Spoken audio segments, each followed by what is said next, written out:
टक्केवारीतून एक मोठी बातमी समोर येते। आगामी निवडणुकांच्या आधी राष्ट्रवादी काँग्रेसला धक्का बसलेला आहे। विद्यमान मंत्री गिरीश महाजन यांच्या विरोधात गेल्या 35 वर्षांपासून राजकारण करणारा शरद पवारांचा शिलेदार भाजपमध्ये दाखल झालाय।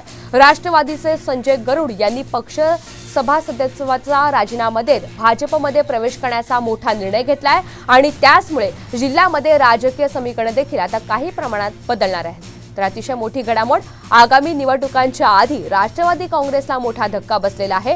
विद्यमान मंत्री गिरीश महाजन यांच्या विरोधात गेल्या 35 वर्षांपासून राजकारण करणारा शरद पवार यांचा शिलेदार आता भाजपमध्ये दाखल झालाय। राष्ट्रवादीचे संजय गरुड यांनी त्यांच्या पक्ष सभासदत्वाचा राजीनामा देत आता भाजपमध्ये प्रवेश करण्याचा निर्णय घेतलाय।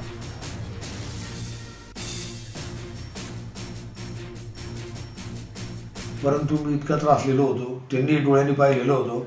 वेळोवेळी मी तालुक्यातल्या नेत्यांच्या जिल्ह्याच्या नेत्यांच्या कानावर टाकत होतो। जयंत पाटील साहेबांना मी आंबेडकरच्या कार्यक्रमामध्ये पेनड्राईव्ह दिला की मी लोक इतर पक्षातले कार्यकर्ते आपल्या पक्षात आणतो आणि आपले नेते त्यांना फोन करून सांगतात पदाधिकारी की तुम्ही पक्षात येऊ नका, या पक्षात काही नाही आहे, उलट तुमचा फायदा होतील।